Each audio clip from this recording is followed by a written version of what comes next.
It was born in the world's most prestigious endurance race, the 24 Hours of Le Mans. It's building a spectacle of its own with the largest prototype fields in the sport's history. Names like Porsche, BMW, and Chrysler have thrilled fans with great action in prototype and production classes alike. It focused the spotlight on sports car racing in the United States. It is the American Le Mans Series.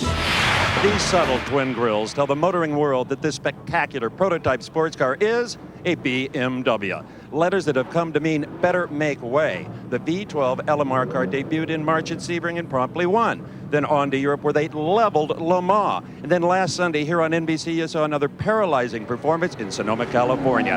Today, the member is on the pole for the 5th round of the American Le Mans Series. And its speed, its handling, its fuel economy have given lead driver J.J. Lehto a ton of confidence. Yeah, I mean, there's a lot of good drivers in the series, but they're not driving BMW, so I guess we are in a lucky position at the moment.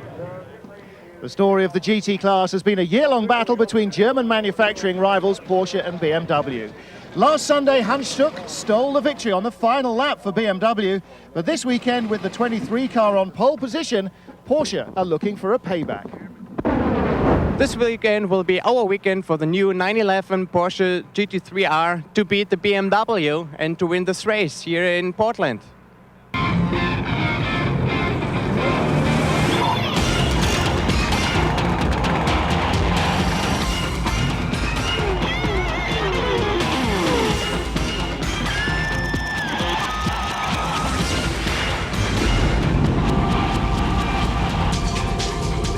In the shadow of Mount Hood, NBC brings you the Rose City Grand Prix Portland, presented by Toshiba Copiers and Fax, as the drivers and teams from the Great Le Mans 24-hour race come to the States to challenge the best sports car drivers and teams from this country. Hi, welcome to NBC's coverage of the Rose City Grand Prix. Alan Bestwick here, along with Bill Adam. And Bill, in sharp contrast to what we saw last week at Sears Point, a very tight, twisting track. This one here, this is high horsepower. It is definitely high horsepower. At Sears Point, it was a track where, because of elevation changes in the many corners, you had to have a chassis that worked all of the time.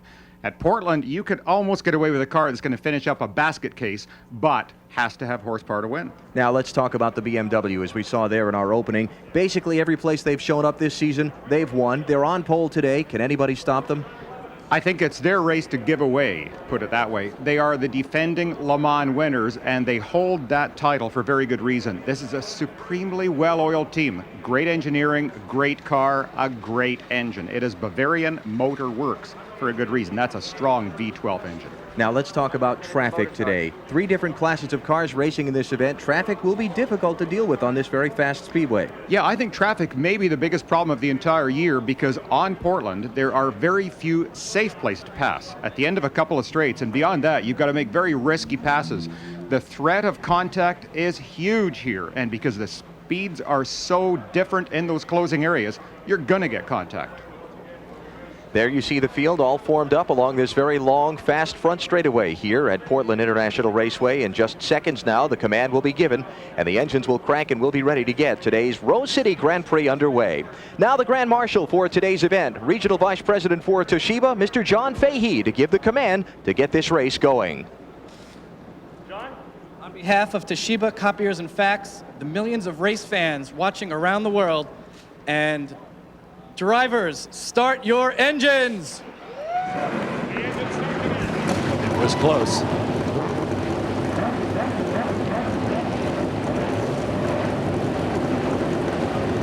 There are the cars now all fired up and ready to go. Let's take a look now at the challenge that faces the drivers today. Very, very high speed Portland International Raceway course. Here's our Olive Garden course description with Bill. 1.94 miles long, 12 turns, but 9 of them to the right. We're on the front straight. We're going to be over 160 miles an hour down this straight, way up in the revs, over 10,000 RPM in 5th gear before heavy braking. All the way back to 1st gear for the slowest corner on the track.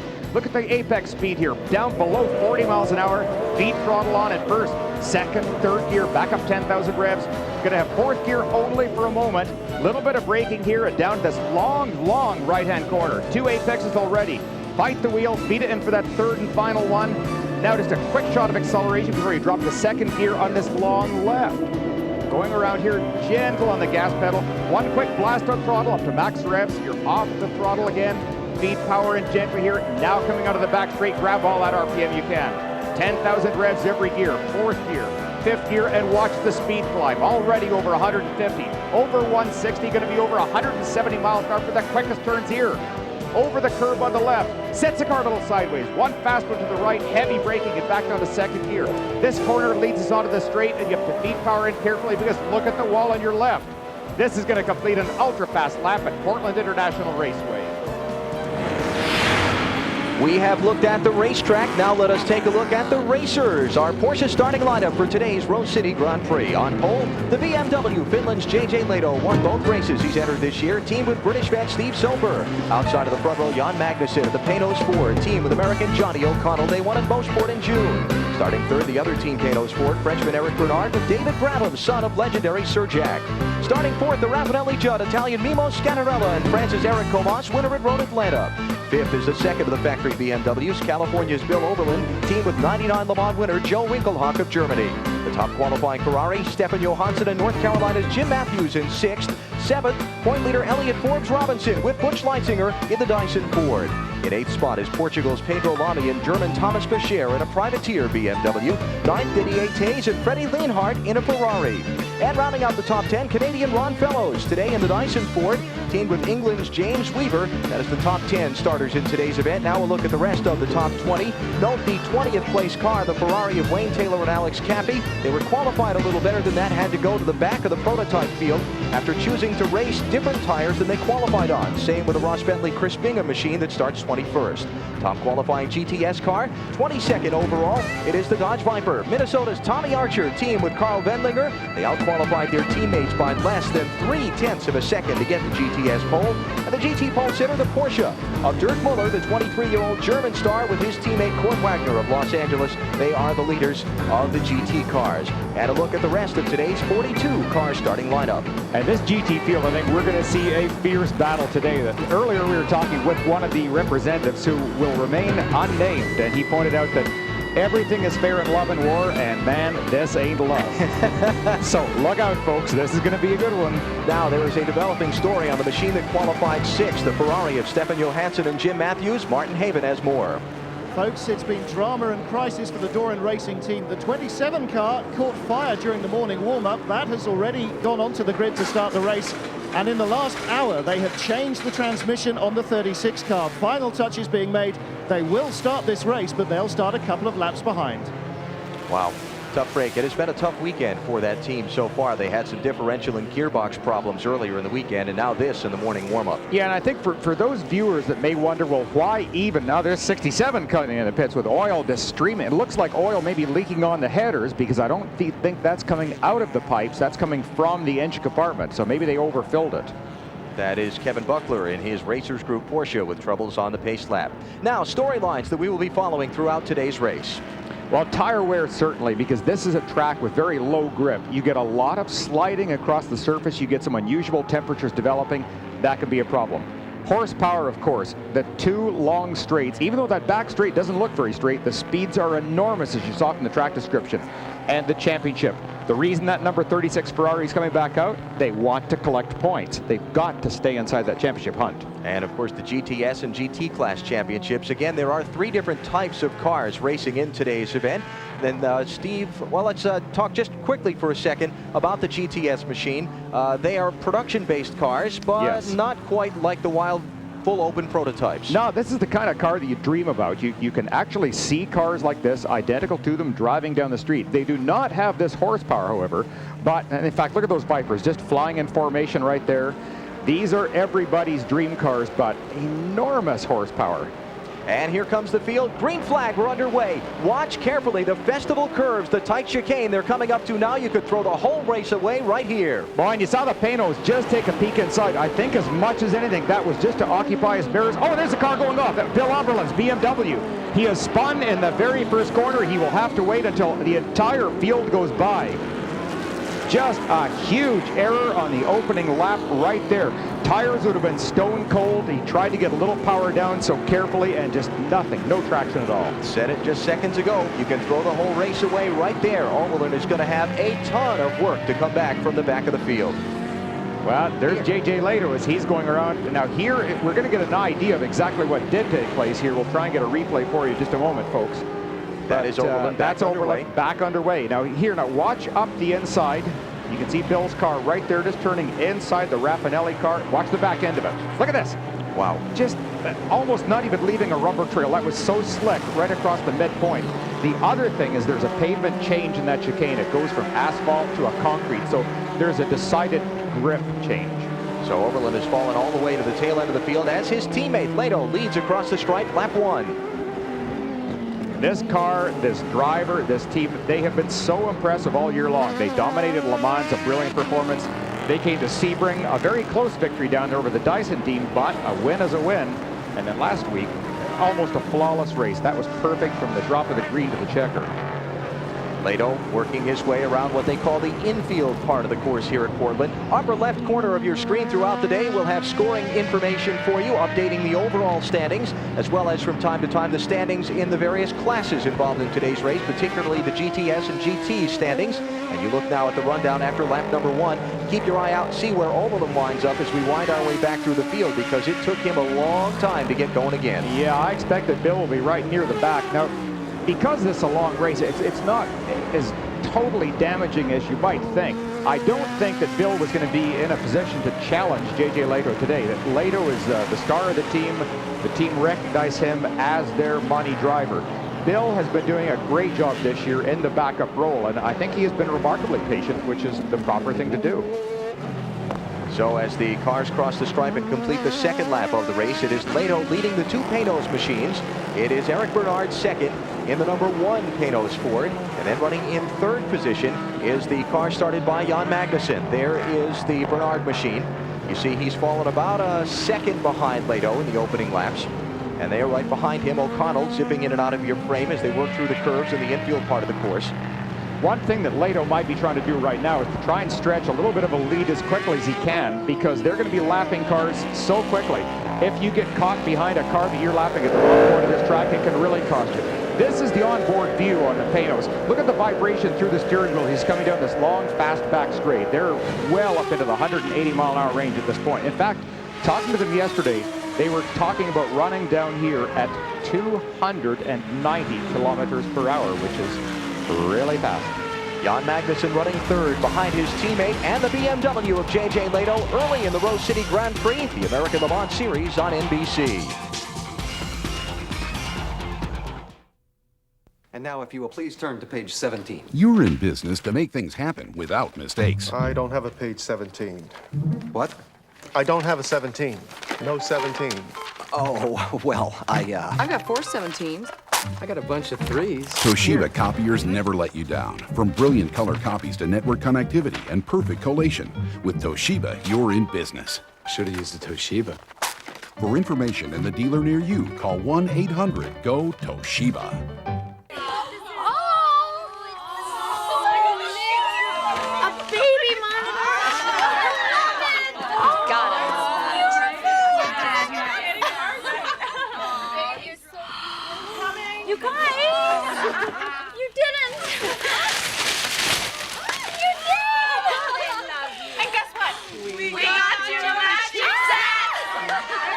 Michelin, because so much is riding on your tires. Thank you. The laws of physics are a harsh opponent. They push you, you push back. Sometimes, after 30 years of struggling, you win. And as everyone knows, at Porsche, we like to win. Introducing the Porsche 911. The laws of physics have just raised a big white flag. The Rose City Grand Prix Portland, presented by Toshiba Copiers and Fax, is brought to you by the Olive Garden, When you're here, you're family. By Michelin, because so much is riding on your tires. By Porsche, who wishes to remind you there is no substitute. And by Toshiba Copiers and Fax, your source for digital connected office solutions. The Rose City Grand Prix at Portland. On NBC, the American Le Mans Series in race 5 of 8 in this 1999 campaign, looking down on this beautiful 1.9-mile track in the northwest corner of the Rose City. Riding on board the leader, J.J. Lehto, on pole for the race today, and he has set a torrid pace in the opening moments of the event. Yeah, and I think the car that he's going to pass right there ahead, that I believe is... Never mind, it's not. I thought that was our GT leader. It's a good try, though. Yeah, we were close to it. So you look at Lehto blasting his way through the field. Now on lap number 1, Bill Oberlin and the team BMW, there the 43 machine spun at the festival corners, the chicane, just at the end of the front stretch, and dropped all the way to the tail end of the field. He was like 41st out of 42 cars, but he has blasted his way up to 18th position in just these opening moments of the event. Bill has driven very... Oh, no! Man, wow. Just as I'm saying, he's about ready to pass that BMW. That is one of last year's BMWs, the black car immediately ahead of that white number 43. It is also a V12 engine BMW. He just got shut off totally going over those curbs. That is real high-speed territory as well. That is Pedro Lamy driving the 26 machine. He's going to try him again there. Now, this is the other car that had trouble just before the start of the race. This is Stefan Johansson in the Ferrari. Remember, we showed them frantically repairing the gearbox on that machine as the cars were rolling off on their pace laps. He came out behind the pit wall as the field took the green flag. He started basically back in 42nd position and has managed to power his way all the way up to 20th spot now in just these opening moments of the race. Yeah, and this is a really interesting point, too, because you have to have absolute total faith in your crew. You have to know that they did everything up properly, that all the bolts are done tight, and that the car is going to handle the same weight that it did handle before this took place.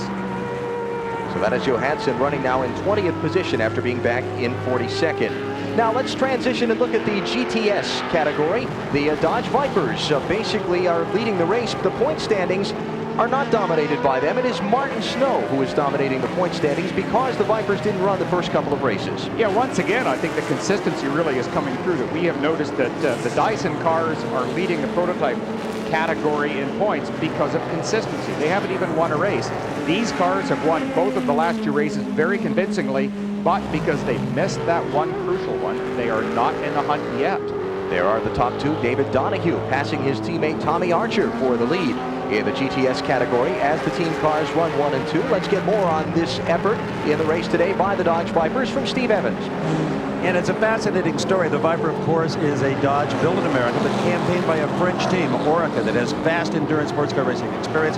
They've run so well the last 3 years. They won Le Mans. Here in this country, this is the first time they will have ever run an American Road Racing Series. An occasional appearance at Sebring or Daytona, but the first full series that they're attempting to win, and it looks like they may well do that. 2 European drivers, 2 American drivers, and the engines are prepared in San Diego, so it takes a lot of countries to make this team work. There you go. And watching David Donahue lead Tommy Archer. Donahue, of course, from Pennsylvania, son of the great Mark Martin. And Archer, a long-time successful road racer here in the United States. And they've got some traffic of their own to deal with. Faster cars coming up behind them and slower cars in the GT division to get around. Yeah, they did. And in fact, the number 65 Porsche just gave them a huge favor by moving over and getting out of their way. You saw they had to watch their own mirrors as one of the Panos is coming up to pass, then they're in turn trying to get by the Porsche. The Porsche, he just doesn't know which way to go. Go left, go right, you don't know which way you're getting passed on. So it's a real challenge for these drivers. Make the wrong guess, and those guardrails and concrete barriers are a whole lot closer than they seem. I remember a few years ago somebody made the wrong guess on me, and I went for a flight through the air at this very track. Not much fun. Not fun at all. So those the GTS class leaders, as again throughout the afternoon the standings will flash by. Now this is the point leader in the American Le Mans Series prototype standings. Butch Leitzinger with his teammate Elliott Forbes Robinson. The top 2 drivers separated by 1 point, with Robinson the point leader, but they are on pit road just moments into the race. Yeah, and you can see Leitzinger right there. He is getting out. No. This has a huge effect on the championship. Let's go to Martin Haven with more on the story. Well, guys, the championship points leader, you just saw him step out of the car. The gearbox is broken, and that looks like the end of the day, certainly in terms of points for Butch Leitzinger. Wow. Tough break just in the early moments of the race. The point leader, Elliott Forbes Robinson, actually never even got in the car. You know, Butch Leitzinger driving the first few laps, but then the gearbox going south, and they're going to lose a lot of ground in the championship. Well, this is maybe something else we have to watch out for, these gearbox problems. The BMW is the car you're on board right there, coming down the front straight. Oh, number 9 BMW, he is stopped. Hans Stuck, winner at Sears Point 1 week ago on NBC. Remember the last lap pass? There he is, climbing out of the car. That's another team that has had mechanical difficulties for some of their cars through the weekend. Well, you know, and I wonder, we're going to have to try and find out exactly what the problem was on this car. Hans made that incredible last lap pass last week, but earlier this weekend, they did lose a transmission. Another one of the BMWs had lost an axle, and all of a sudden, now we've got the Dyson car out with the loss of a transmission. The Ferrari had a transmission replaced. Wow. Extremely unusual.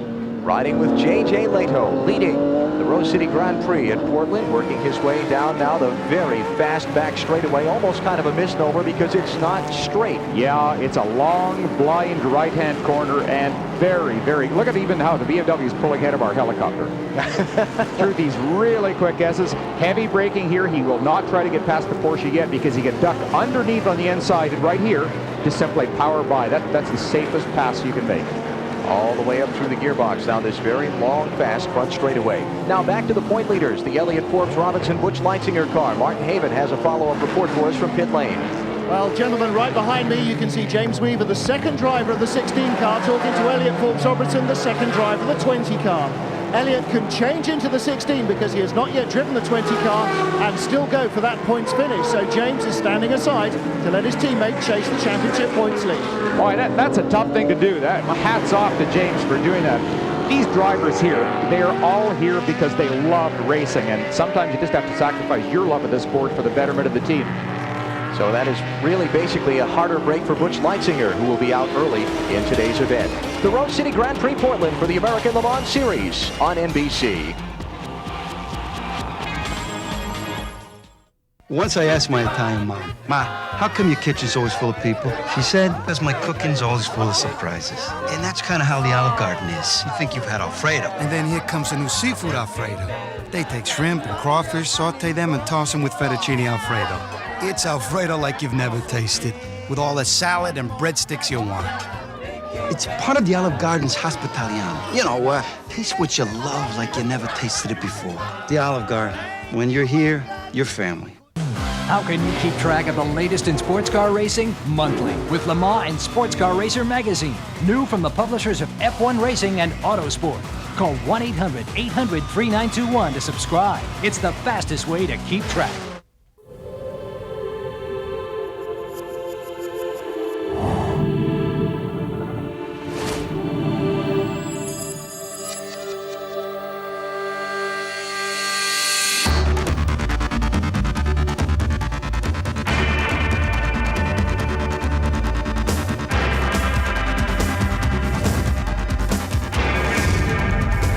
BMW 3 Series sedan from $26,970. Insightful columns, exclusive interviews, dazzling photography. Every month in Le Mans and Sports Car Racer magazine. New from the publishers of F1 Racing and Autosport. Call 1-800-800-3921 to subscribe. It's the fastest way to keep track.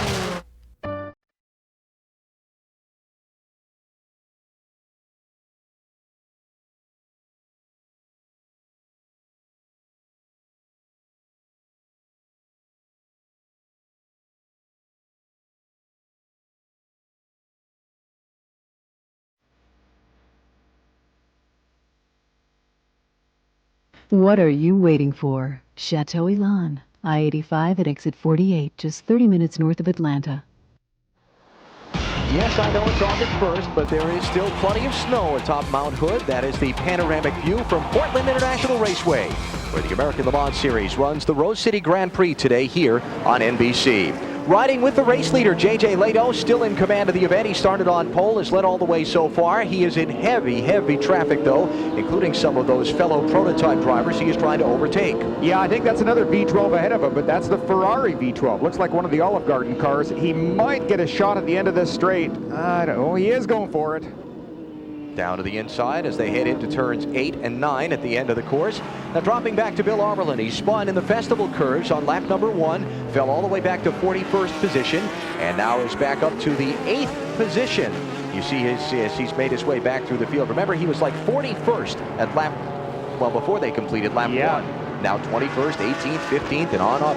And now has moved his way all the way to the 8th position. That too, it's a nice way to handle a situation like that. Some drivers, when they spin in the opening lap, it's like a lot of things that you can get flustered and lose your concentration. You really need to regain your composure as fast as possible, settle down, do the job. Bill has done this. Now he's got a battle going right ahead. You can see that was the blue and white Dyson car just ahead of the BMW. And that is for 7th position as Oberlin tries to overtake down into the, that's Ron Fellows, by the way, in the Dyson car, down into the turn at the end of the long backstretch. I'd see Bill being so careful there through this section. That number 24 Porsche, obviously, I think, got out of the way of both of them. Yeah, you don't want to be in the way. Next car ahead is the Max Angelelli car, the Ferrari machine that is running 6th. And Oberlin will try and chase him down as they come down the front stretch. Angelelli's fun. We had a chat with him the other day, and he was telling us about how his dad used to be involved in racetracks in Europe and how he went to a stock car race here. He is just a delightful character, full of life and fun, and a really fine driver. Angelelli, a 32-year-old from Bologna, Italy. His dad was the track manager for the famed Imola circuit, where they've run Formula One races and all kinds of things over the years. And he said that was basically his playground every afternoon. Wouldn't you love that? Oh, yeah. He just would get out in the race car or drive around the racetrack whenever he felt like it. Said sometimes he took his girlfriends out there. He said it was a good way to impress them. That's not bad. Get your dad to give you a racetrack. My daughter asked me for a go-kart. This guy gets a playground of a racetrack. What a deal. Oberlin still trying to chase Angelelli down. You see the drivers there racing for the 6th and 7th positions. There's a car going slowly. I don't know if he's coasting or not. He appeared to be still under power. That is Scott Schubott's machine that you'll watch these cars overtake down on the inside of the racetrack. Yeah. Ah, boy, he is really going slowly. I don't know if he's going to make it or not. Here comes Oberlin up on the back of Angelelli, trying to get the position away. Looks to the inside in traffic as they come to the festival curves. There's a great view. Now look what Angelelli has to do. Watch the BMW, and he's going to be turning really tight on the inside to get under power right now. Pull to the left, try to go around the BMW, and the BMW too, he's got to watch it as well. He's on much narrower tires, and of course when he puts the power down, that car is easy to get sideways also. Now looking as Angelelli has to contend with the Ron Fellows machine for position, and this should be for the 7th and 8th spots now. Couple of cars having problems. We saw the Scott Schubott machine trying to coast onto the pit lane a moment ago. Also in trouble is Jack Baldwin's machine. It has been taken back behind the wall here in the last moment. So Baldwin running into some problems in the early going and appears to be out of the race. Max Angelelli back on board the Olive Garden Ferrari. Something to point out here for you folks. You can see Drive Against Hunger on the dashboard. Olive Garden are doing a wonderful thing here by entertaining families every time one of their cars does a lap. That's one more family that they take out for dinner, a needy family. So it's a really good program they've got going. So for every lap that this car finishes during the season, they feed a family, average family of 4. And so after the tally of the events that have been held here in the United States, which obviously is where the Olive Garden has all of its restaurants, it's a pretty impressive number of people who have been fed through this Drive Against Hunger program. Check the numbers out. 237 Atlanta families after the Road Atlanta race. 167 San Francisco Bay Area families after the Sears Point race.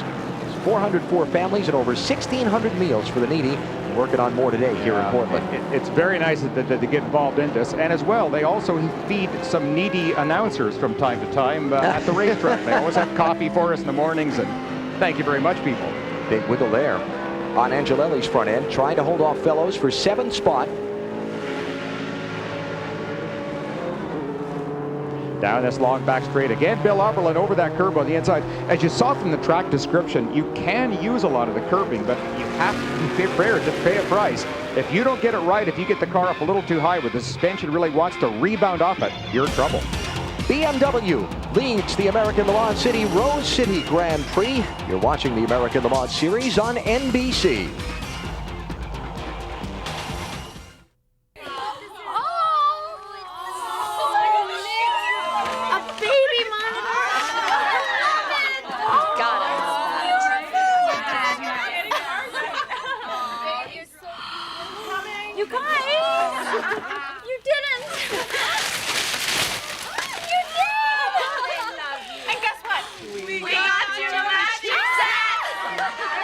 Michelin, because so much is riding on your tires.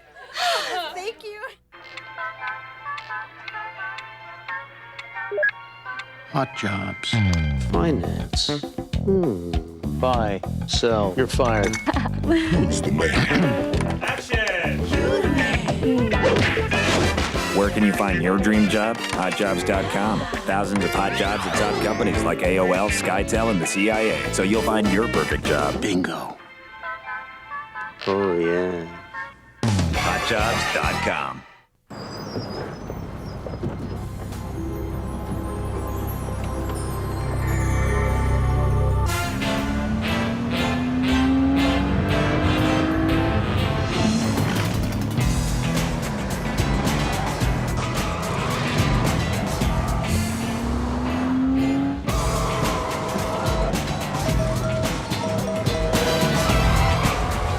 The Porsche Boxster. There really is no substitute. As the postseason approaches, the champions and the newcomers prepare. Tune into a WNBA special all about heart next Sunday on NBC. Next Saturday, NBC's coverage of the WNBA continues as the Mystics meet the Rockers.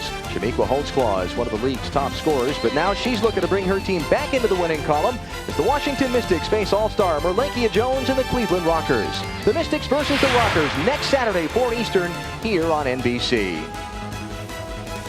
As the Rose City Grand Prix continues for the American Le Mans Series, you ride with J.J. Lehto. He continues to be out in front in the BMW car. Some of the other contenders are on pit road. This is Canadian Ron Fellows, who's actually buckled EFR into this number 16 car, and he just stalled it. You saw the car there, he's refired, he's going to make it out okay. Elliott Forbes Robinson, remember the point leader in the prototype standings, scheduled to drive the 20 car, the team car to this one, but that machine broke a gearbox with Butch Leitzinger aboard in the early going. And Forbes Robinson, because he had not driven the other car yet, eligible to transfer over to the sister machine and continue to collect championship points. And this is not as dead easy a thing as you might think, that it's something similar to street cars in that each car has its own personality. And sometimes they set the cars up differently for drivers. They each like their cars to handle just that own special way. Some like a little touch of understeer, a little push in the car. Others like the back end to be loose. EFR has to be very adaptable at this point. And one of the things about moving to this car, Elliott told me on Friday here, that the seat in the 16 car is different than the seat in the 20 that he and Butch Leitzinger ride. He might be a little small to be flopping around the inside of the seat that normally James Weaver and Ron Fellows would be squeezed into. Yeah, I'm sure he would be. This is something that you can bet after an hour in this car, he's going to get out and he's going to be very sore from that, because the seats have to fit so precisely to help you put up with the G loadings that these cars are capable of. Some of the long, fast corners, you're going to get these cars approaching 2.5, 2.8 Gs. There is tremendous side loading, and the seat fit is very critical. Now let's look back at some of the production-based classes for the moment. The GT leaders, championship standings, Kurt Wagner, Porsche driver, leading Johannes van Overbeek, one of the BMW drivers. There you see Dirk Muller back in 5th position. He actually spent one race this year behind the wheel of a prototype machine, which is why he's not right up there with Wagner at the top of the standings. They've had it all their way so far today. Muller and Wagner have. This is their car right now running in 1st place in the GT class. Yeah, and this is another performance that we watched a week ago down at Sears Point. Dirk Muller, definitely a star of the future. This young man is very bright, very fast, very smooth in the car. And I think the last lap horror of being passed by Hans Stuck in the BMW is something that these team members would have thought about through the entire week. So watching Muller there continue to lead the GT class as you ride with him. He is back in 20th position overall, still not yet having made a visit to pit road. Look at that lead. Class standings in the upper left-hand of the corner. And troubles on the racetrack. That is the 27 machine that Didier Taze started and just turned over to Freddie Lienhardt, and he's gotten into some pretty good contact with one of the tire barriers. Yeah, I think that's the tire barrier that leads onto the front straight. You can see he has contacted the left front fender, which has pitched the car around. Just a violent counterclockwise spin. And the car is stopped there. They will have to put a pace car out to gather this thing up and put the tires back in position. Lienhardt trying to make a hard right-hand turn there and must have either caught or got squeezed into the tire barrier with the left front corner of the machine, and it kind of snapped it around and left it right there. Now the leader is in for a pit stop. Here's Steve Evans. The 42 car, the leader, is in indeed. Let's see if they just changed left side tires or any tire changes whatsoever. There is a driver change. Steve Soper, the Englishman, replaces J.J. Leto bolting him in. Now, remember, under Le Mans rules, you cannot touch the car until the fueling is complete. And still, gasoline pours into this car. It holds a total of 90 liters. Once that hose is disconnected, they can physically touch the automobile. You also have to shut the engine off as soon as you're in the pit. No tires whatsoever. Fuel, driver change, and the 42 is back out. No tire change, Bill. No, that is so typical of the BMW perfection this year. They even caught it right with the yellow flag coming out, and they were able to get down pit lane. A perfect stop for them. And back on course. Steve Soper now aboard. Let's go down to the Viper pit. Yeah, Tommy Archer started the car, comes out. Same pit rules apply in this class. Kurt Winglinger will go into the machine. They were talking about changing tires on the left-hand side only if indeed they change at all. And that will save about 12 seconds in the pits. The crew, like pit bulls standing around this car, they want to plug in the air check. They want to do their jobs, but they can't until that fueling hose is removed. Driver change has been accomplished. Tommy Archer out, a man with vast experience on this racetrack. Finally, the fueling is over. Up goes the 92 car. Let's see what they do with tires. Looks like all four of them, all four Michelins come off. And here is the second of the BMW factory cars, and does not look like Bill Oberlin is getting out of that machine. Here's the second place running car, the Paynos, up to Martin Haven. Well, no tyre changes for BMW, but the number 2 Paynos, which stopped a moment or two ago, did take a tyre change. You can see Eric Bernard, the Frenchman who started the car, strapping in David Brabham. Now the team will get to work, and they will put a new set of Michelin tyres on the Paynos car number 1.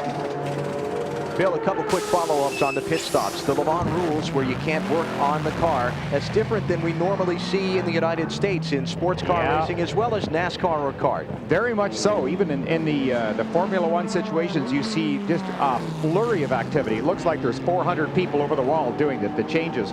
These changes are so different. The engine has to be turned off. No work on the car at all while the refueling is being done. They don't want any chance of an accident that way. And only 2 air guns. So this makes it critical. Do you want to take 2 tires on or 4 tires on? If you only do one side of the car, obviously your stop would be a lot quicker.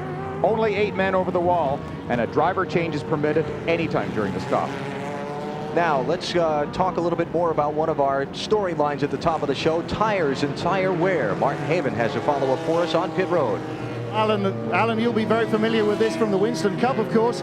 Left side tires only is the story here at Paynos, with 9 right-hand turns and only 3 left-hand turns to load up the right-hand side of the car. It's left tires only on the Paynos. BMW got away without even doing that. So no tires for the BMW, left sides only for the Paynos, and we are under a full course caution for the first time in the Rose City Grand Prix at Portland. You're watching the American Le Mans Series on NBC. You never met my big Italian family, but they love you already. So tonight, they'll share with you a fresh salad this big, then pass around the baby pictures. They'll share baskets of soft garlic breadsticks, then pass around the baby. What they have, you can have. And that's how the Olive Garden feels. They call it Hospitaliano, which means everything of ours is yours. That's my cousin. She wants to share your dessert. The Olive Garden. When you're here, you're family. How can you keep track of the latest in sports car racing? Monthly, with Le Mans and Sports Car Racer magazine. New from the publishers of F1 Racing and Autosport. Call 1-800-800-3921 to subscribe. It's the fastest way to keep track. That's right.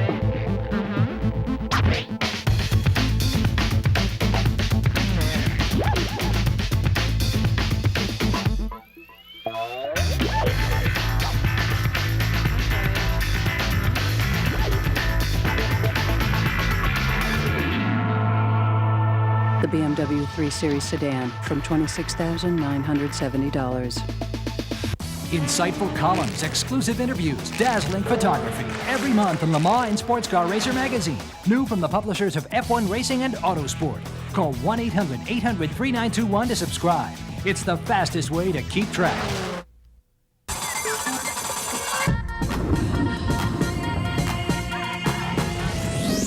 Join me in Providence at the Gravity Games on NBC. Scenic Portland, Oregon, site of today's stop for the American Le Mans Series. It is the Rose City Grand Prix. Drivers and teams working their way up the Pacific Coast from San Francisco last week to the Pacific Northwest today. You see the pace car in front of the field. We are under a full course caution. And here is why the yellow flag is out and the field is slowed from its racing speed. It happened in the very final corner, turn number 9. And that is the remnants of a tire barrier. It obviously did its job, and I'm sure the driver's grateful for that. He had to come off there, be extremely wide. We don't know why, maybe the punctured tire, but you had noticed a little bit earlier there was an oil flag on that corner, so he could easily have gotten into that, just got far wider than he wanted to. That was Freddie Lienhard, the driver of the Lista Ferrari, 51-year-old from Switzerland, who obviously had ended his day not the way he had intended when the green flag waved. Now, the Olive Garden Ferrari, Max Angelelli, we watched him earlier in the race, driving very well, running up in the top 10. This race car repaired very quickly after a very hard crash 1 week ago. Sometimes a crash is not as bad as it looks. That can't be said for last weekend with the Olive Garden Ferrari at Sears Point. It was nasty. It really was. It was actually our car, the Toshiba car. I double stinted and then handed over to Alex. And unfortunately, got caught passing a car and got blindsided by a GD2 car coming backwards across the track. And he was very lucky in that he could have either T-boned the guy or gone to the grass, and he took to the grass and just caught the wall and almost destroyed the car. In fact, the monocoque was saved, but the rest of the car was destroyed. What a job this crew has done to put a car into here. It really is. It's a testament to all these guys. I mean, you can see them working here. They rebuilt that car. They stripped it firstly, rebuilt it, that had parts flown out from Italy. The car was ready to go, and we ran here on Thursday morning. They're just the best. Is it back to as good as it was? Yeah, I think so, because we sort of around the same cars we were at Sears Point. You know, unfortunately, we're not that competitive this year because of the new regulation. But we're soldiering on, and you know, we're having a good time, and we're looking forward to this weekend.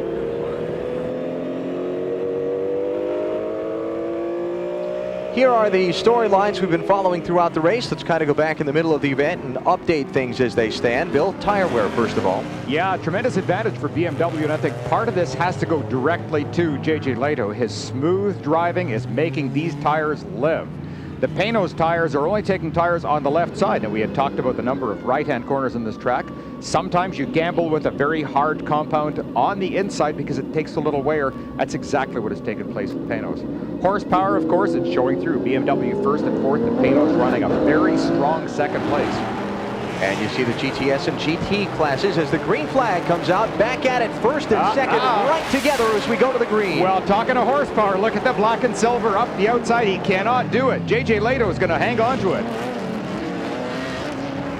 That is David Brabham in the Panos machine, the black car left of your screen. The white car is now Steve Soper. All of the teams making the driver change under the pit stops during the full course caution. So Soper, the Englishman, behind the wheel now, trying to hold off Brabham as the field gets back up to full song. Yeah, and you can bet that Brabham is going to try and take a run at him as hard as he possibly can right now. That lap traffic just might stand at Brabham's way just for a moment. In fact, it did. Gee, that cost him just a fraction of a second or just enough to make him get off the throttle. Soper even leaving rubber coming off that corner. We did not see Leto do that throughout his entire stint. Soper put down rubber that time. Now, Soper's car not changing tires. These are the tires they started the race on. The Panos machine getting 2 tires. Yeah, excuse me, on its stop a little bit earlier. And I think they made the right gamble. If I were to bet money on a car at this point, the BMWs have always been very good on tire wear. The Michelins, without question, are the best tires to have long-lasting, consistent performance. But new is new. The tires on the Panos are bound to be better than the BMW. Soper had a handful of steering wheels sawing back and forth, leaving the last corner coming onto the straightaway. Watch his hands here. See if he, see the wheel go back and forth. He is trying to get on the throttle as early as possible. The tires will have lost a lot of the temperature. Look at the little butterfly steering wheel too. Isn't this interesting? Now just to give the drivers here a little bit more room in the car.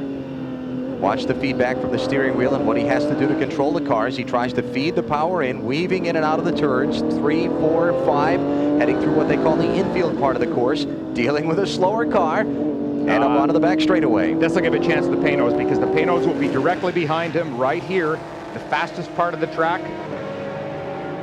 Now he gained some ground on him. He did. Just a little, but some. Here are these blindingly. Fast S is right at the bottom of the straight. Both cars over the curbs, sliding right to the white line, duck it in. Here's where the Ferrari crashed, right there against the barrier. They both exit on the front straight with no problems. Almost looked like a little tiny bit of smoke off the BMW that time. You are watching the race for the lead in the Road City Grand Prix. Steve Soper in the BMW that started on pole and has led all the way, being challenged now by David Brabham in the Panoz Ford-powered machine, a V12 in the cockpit of the BMW, or I should say under the hood of the BMW, and a V8 Robert Yates Ford under the Panoz, and Brabham is trying hard. You can't get any more different at this point. Just this incredibly exotic alloy V12 and a stock, a NASCAR motor in this thing, just ready to get up and tear some fender off that car. BMW has been so dominant. Last week at Sears Point, they were so dominant. I'm sure the Panoz teams feels that they have to get up and put some pressure on them and show them they can run with them and lead. Lead duo working their way around Portland International Raceway. It is the Rose City Grand Prix of Portland. We'll be back with more after these words from our local stations.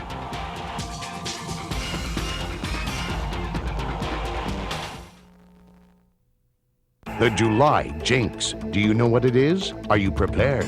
It's a recent phenomenon. The market taking a dive in August. The NASDAQ got crunched today. Is it about to happen again? What can it do to your investments, your retirement? Find out what some of the most powerful money managers are doing to prepare. Monday on CNBC's Business Center. Sports car racing returns again to NBC in September for the Petit Le Mans. This season we've seen some great racing for the BMWs, Team Panoz and others. Well, now they'll go at it in a 1,000-mile race on the classic road course, Road Atlanta. Petit Le Mans coming to NBC Sunday, September 19th. Looking at the race for the lead in the Rose City Grand Prix, it is the BMW of Steve Soper leading David Brabham and the Panoz to the start-finish line. But look at the horsepower. Look at this down the front straight. The Panoz has got a great run. Tremendous burst of speed down the front straight. He took advantage, got inside the BMW, and has been a clean pass on this race. Change for the lead. Brabham now out in front of Soper. Here's another look into the festival turns. Watch how cleanly this is done. Look at the tires. There is no lockup available on either car. There is nice, clean braking. Brabham just, that was a beautiful move. On board with Steve Soper as he tries to stay with the Panoz machine of David Brabham, working the traffic, trying to lap one of the Ferraris as well as one of the GT Porsches. And there you see way out ahead now, the Panoz is quickly pulled away. David Brabham leading, 33-year-old from Bray, England, son of the legendary Sir Jack Brabham, three-time Formula One champ. But there is a potential problem cropping up on this machine. We're hearing that Brabham may receive a stop-and-go penalty for an infraction, possibly passing under the caution flag. And there it was. He got the black flag. Martin Haven has more on this story from pit lane. Martin?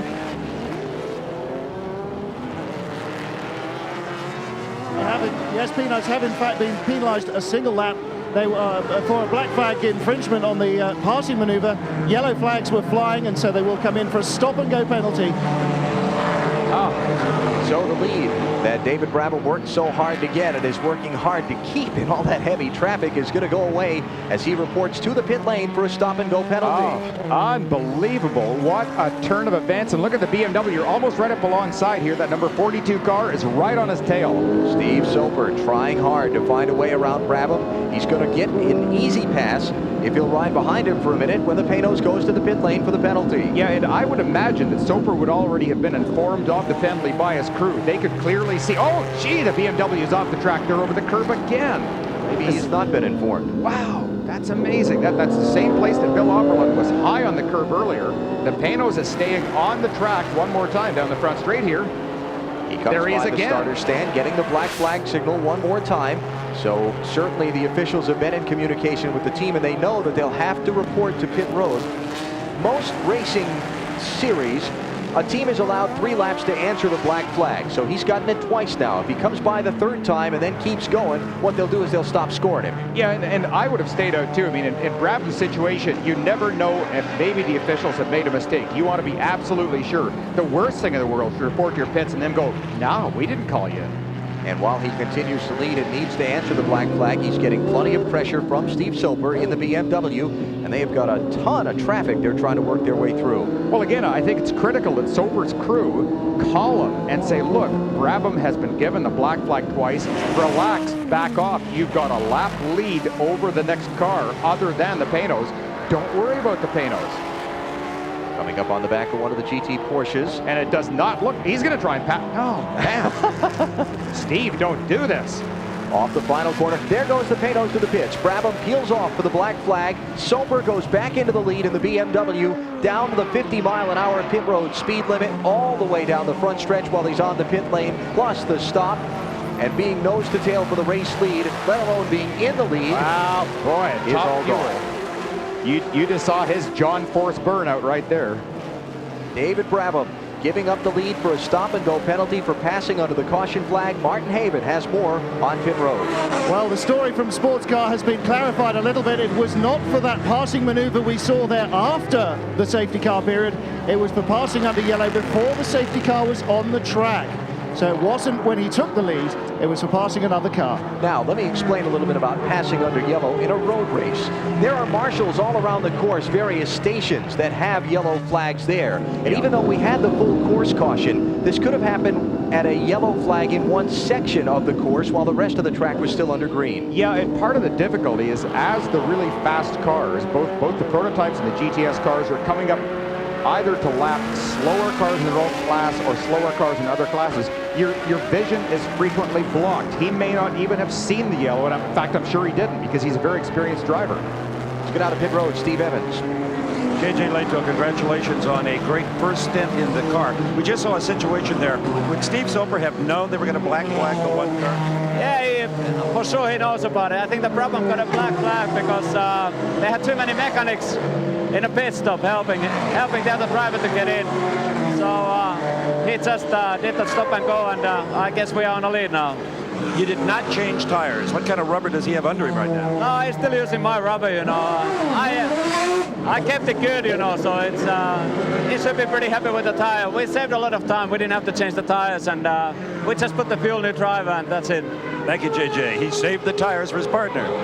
And that big roar you heard in the background while Steve was talking to JJ was their teammate Bill Auberlen coming in, also assessed a stop-and-go penalty. He was tearing out of pit road while Steve was talking with JJ. Auberlen in fourth position before the penalty. Right now it is Steve Soper in Team BMW leading the Rose City Grand Prix at Portland. You're watching the American Le Mans Series on NBC.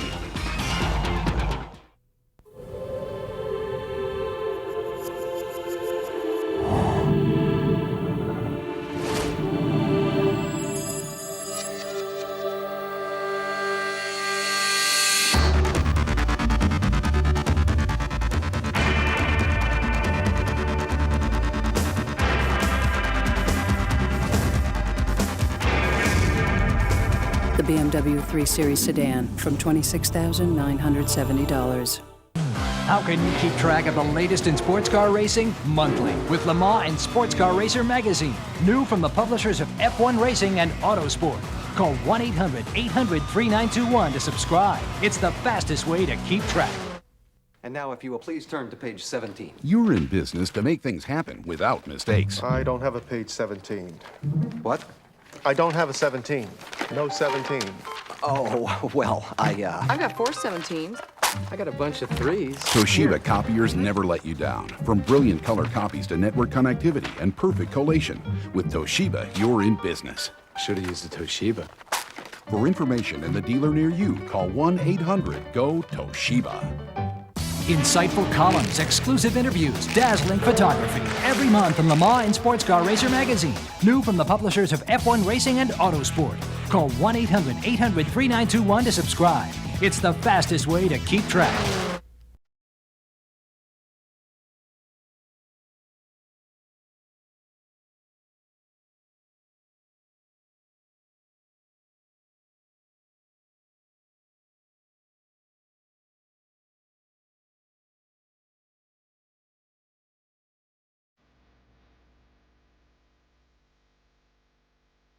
What are you waiting for? Chateau Elan, I-85 at exit 48, just 30 minutes north of Atlanta.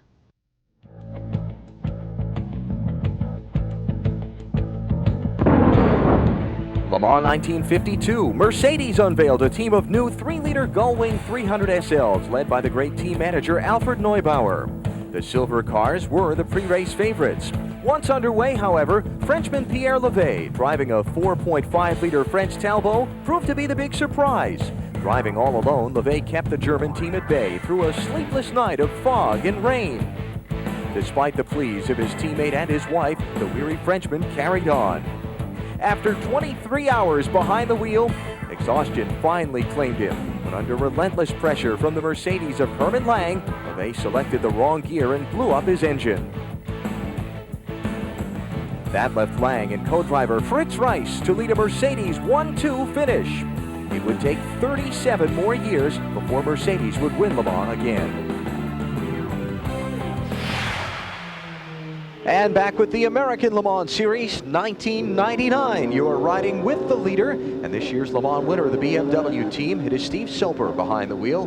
British driver from about 45 years old or so. Matter of fact, he is 45 years old or so. He is from Greenford, Great Britain. 146 sports car wins in his career. Steve Soper leading the event. He's got a pretty good advantage. Now let's look back at some of the other classes. You are riding with the GT class leader. This is the Porsche machine that Dirk Muller started and is still behind the wheel of an hour and 40 minutes into the race. Had himself a heck of a run so far, but it has not been trouble-free despite the fact that he's got almost a lap lead on the second place car in class. Let's take a look at what happened to Muller a little while ago. And as you watch Dirk go into this corner, just keep an eye on the apex of the corner. You watch it bend in, doesn't even get close off the outside of the track, and then around and backwards. Just got that real wiggle under braking. Sometimes something like this can happen just from the fatigue of being in the car. It gives you some sort of an idea how impressive that Pierre Levay's feat was at Le Mans to drive 23 hours. That's unthinkable. Muller still the class leader in GT, and he runs right now 19th overall and one full lap up on the second place car in GT. You look at the standings there. That is the Brian Cunningham machine. That is back in the second spot in class, and that is the time on the right-hand side since their last pit stop. Yeah, and you can see Mueller basically has driven the whole race so far without stopping for fuel. He should be getting pretty close to stopping, I would think, within the next few laps, because their fuel economy has been most impressive. In fact, we're being told there is a yellow flag situation on the racetrack, so you can definitely expect Mueller to stop. You saw just a minute ago while we were watching Mueller run around the racetrack, a car up against the wall on the back straightaway. It was one of the Porsche GT cars. There it is. That is the 83 machine of Zach Brown and Stefano Gutierrez. And they have come to a stop there out of the backside of the course in a very, very bad spot. That's extremely high speed there, that part of the course. Yeah, this is something they'll be able to take care of pretty quickly. It looks just simply like a mechanical, electrical failure. There is no damage on the car that we can see, so they can tow it out of the way very fast. But Mueller will want to try and take advantage of this yellow flag situation as quickly as possible. So the pace car comes out and picks up the head end of the field, and that will slow the pace in the Rose City Grand Prix for the second time today. There you see the pace car just up in front trying to pick up the race leader. And so Steve Soper will slow down, and the field will bunch up once again as the safety car is on course. Now, this is the number 2 machine, the Johnny O'Connell driven car that is running now in second spot because his teammate's on pit road. Again, good timing by the Panos crew, taking advantage of the yellow flag. Get in, get your stop, get any little problems taken care of, fresh tires, little drink for the driver. David Brabham staying in the car.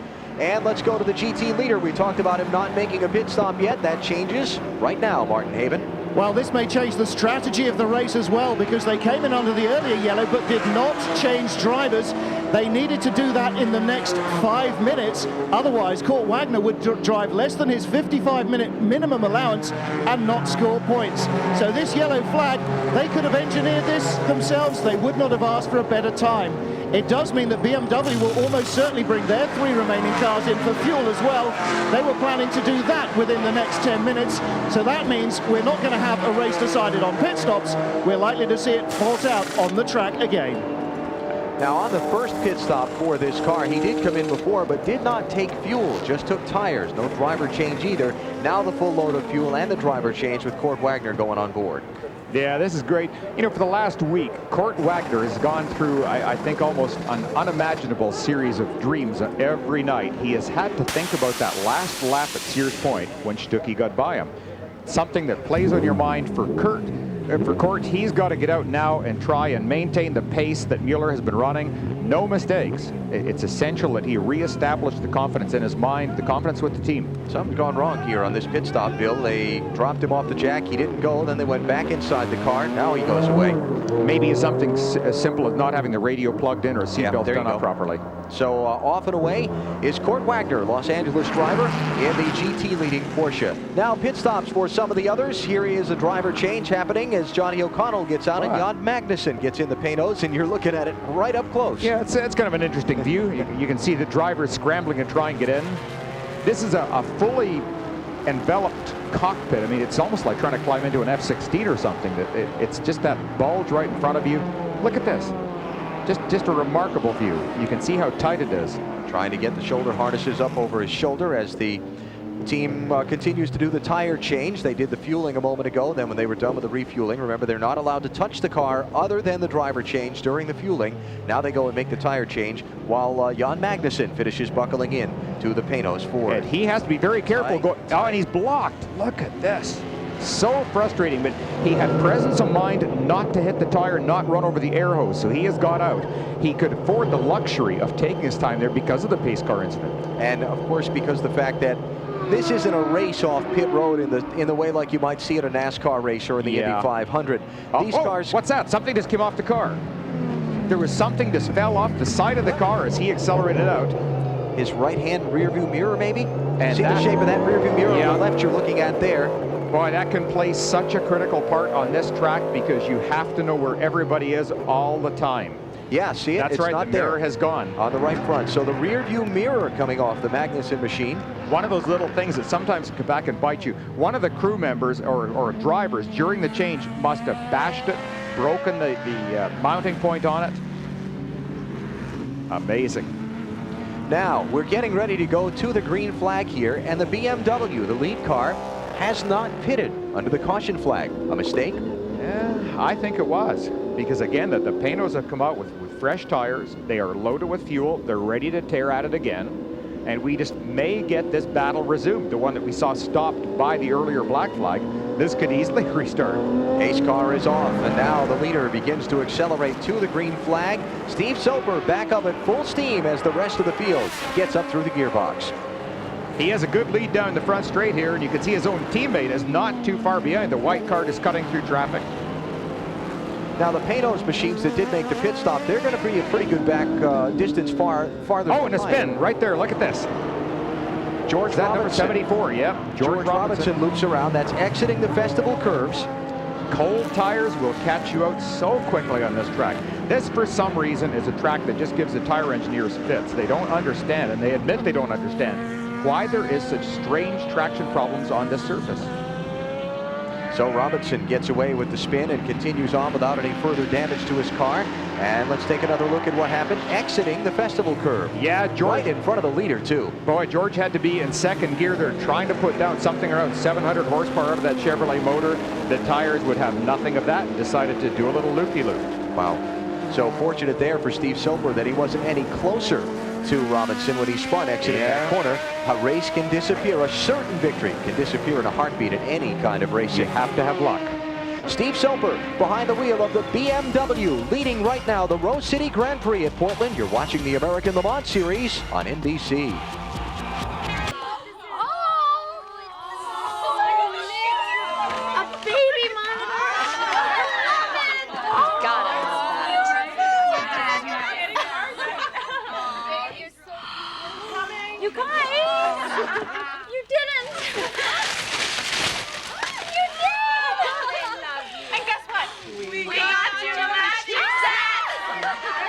Michelin, because so much is riding on your tires. Thank you. The laws of physics are a harsh opponent. They push you, you push back. Sometimes, after 30 years of struggling, you win. And as everyone knows, at Porsche, we like to win. Introducing the Porsche 911. The laws of physics have just raised a big white flag. Next Saturday at 4 Eastern, the Mystics, the Rockers. Rookie sensation Shamiqua Holdsclaw leads Washington versus Cleveland. Then next Sunday at 4 Eastern, the Comets, the Liberty. Cynthia Cooper and Cheryl Swoops lead the league's top team versus New York on the Liberty's tough home floor. The WNBA on NBC next weekend. Portland, Oregon, and the Rose City Grand Prix, live on NBC. One of the support races here at Portland this weekend, the Women's Global GT Series. Let's have a look from Sonoma. Hometowner Allison Duncan of San Rafael, California, qualified on the pole, but spun on the warm-up lap. Didn't take her proper restart position at the back, so she got black flagged and went down the pit road. Being at the tail end of the field didn't slow her down any. She came storming up through the pack, here passing Kiki Wolfkill, working her way back toward the front. Now at the top spot, Cindy Lux leads Davina Galika, who tries to make the move underneath and get the top spot, but a little bit of heavy fender rub in there, which would eventually result in Galika being placed on probation for a race for rough driving. Despite the hard charge from the back of the pack for Duncan, it was Cindy Lux scoring the win. The Portland, Oregon driver taking the Women's Global GT Series race at Sears Point 1 week ago. The Women's Global GT Series, one of the support races each and every weekend at the American Le Mans Series, competes, and they have also run here this weekend in Portland. Here is the new leader of the Rose City Grand Prix. It is David Brabham in the Panoz Ford. He has taken the top spot away from the BMWs. We talked a little while ago about pit strategy. The BMW choosing not to pit under the full course caution. When the Panoz team did, the BMW had to come down pit road under the green, and it has proven costly. Yeah, it's a great guessing game. You have to just really hit it as lucky as you do with talent out here, and right now it looks like the Panoz has made the right decisions. Now let's get some updates from the two teams involved in the race for the win. Pit, strategy calls, and so on. First to Steve Evans. So typically BMW. Just typical. They came in with a battle plan, and even a yellow flag isn't going to change it. They stayed out there with Steve Silver for a long time. The Panoz finished. When they did hit the 42 car, it was under green. As you mentioned, they lost a lot of track time. They don't seem to care. And believe it or not, they still have not put right side tires on that 42 car. That could be the question mark. The first triple stint for the Michelin tires this entire series. Will they hold out? JJ Leto is back in the car. The feeling here, Martin, is that the Panoz cannot go the distance on fuel. What do you hear down there? They might well go the distance on fuel. You're looking here at the non-stop conversations that will continue right until the checkered flag. This is the one pit. They are pretty certain that they can go the distance in car number one. In car number two, they said, yeah, we think so, maybe, but they're crossing a lot of fingers. So David Brabham in the number one Panoz Ford leading the Rose City Grand Prix over his teammate Jan Magnussen in the number two machine, the Panoz Ford. And right now those two drivers out in front of JJ Leto in the BMW by 56 seconds, almost a full lap. Yeah, if I'm Panoz at this point, I'm going to tell both of my drivers, start short shifting, start increasing your fuel economy as much as possible. And the other thing that is maybe in their favor is the engine in this car is the NASCAR-based engine. Who knows more about fuel economy than NASCAR? Those guys try to squeeze every tenth of an ounce out. Robert Gates power plant underneath the hood of the Panoz Fords. Now, Martin Haven telling us from the Panoz pit that they have the fuel mixture in these cars, which the driver can adjust from the cockpit on full lean. Yeah, I'm sure it is on full lean. They may have to start doing the lean on some of these cars to get by them. Traffic's still a huge problem. You see him going down the back of the straight, following one of the BMWs into these really quick corners. That's Winkelhock right ahead, right. 43 car. He is the fourth place runner, Winkelhock is. He just got into the machine. Bill Oberlin drove a double stint in the first part of the race before just giving way to Winkelhock. They pitted just after the Steve Silver Leto car pitted, also under green, has cost him basically a full lap now to the Panoz. It's such an interesting change in philosophy, looking at the two cars, one being rear engine, one being front. Conventional V8 versus really an exotic V12. The BMW is noted for their fuel economy. They were superior to anyone at Le Mans, and it was part of their success over there. They were just so dominant because they could run this very high pace. They have great electronics. But the Ford team also, Vistion is a Ford associate that deals with electronics constantly. And I'm sure they're working on it just as hard as BMW. It's a huge ego game. So Brabham continuing to lead now. He is doing a double stint behind the wheel of the car. He stayed in on their pit stop and is working his way around now the GTS leading Viper as he makes that pass and laps him. Now to the GT class. The race lead is been in the hands of Dirk Muller, who just gave way to Kurt Wagner on a pit stop, also gave up the lead on their pit stop. They came in under the full course yellow, took on the full load of fuel. Some of the BMW M3s did not. That's right. The car that's right up ahead right now is the car of Brian Cunningham, and he is in a nice lead at this point. Wagner is catching him, and this is going to be interesting to see. Can he turn the tables from last week to where BMW stuck by him? He is closing right now very slowly on the car of Brian Cunningham. And Brian Cunningham right now with about a 3.5 second lead on Kurt Wagner. There you see now down to 2.9 this last time that they crossed the start-finish line. And he can now see him up ahead. The BMW, that car right there that almost spins out. My gee. Being overtaken by one of the Panos machines is the GT class leader. And here comes the Porsche. And Wagner charging up from behind. And Wagner's got to get over this last lap thing. So right now what he's doing by closing up on the BMW, by actually catching him and hopefully passing, this is going to do so much for Wagner's confidence. Martin Haven with more on the BMW of Brian Cunningham.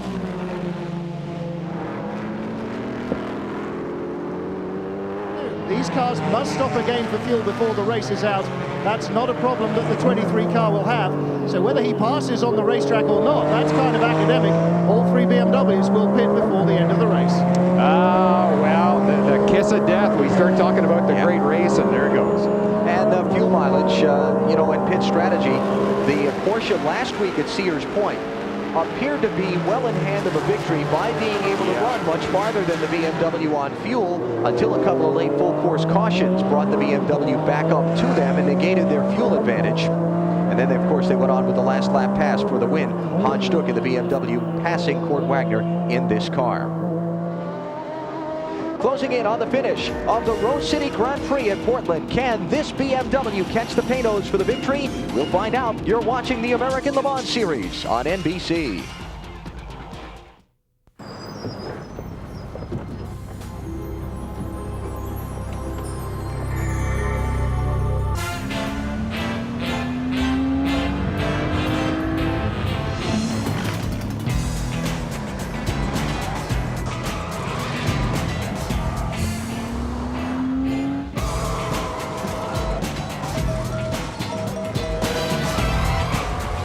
The Porsche Boxster. There really is no substitute. Want to color your gray beard or mustache and get a natural look? It's easy with Just for Men Gel. You look so natural, no one can tell with Just for Men Gel. No one can tell with Just for Men Gel. It's not regular hair coloring, it's specially made to penetrate that coarse, hard-to-color gray. Simply brush in and in 5 minutes, rinse. Now gray is gone, matched up to the rest of your hair. You look so natural, no one can tell with Just for Men Gel.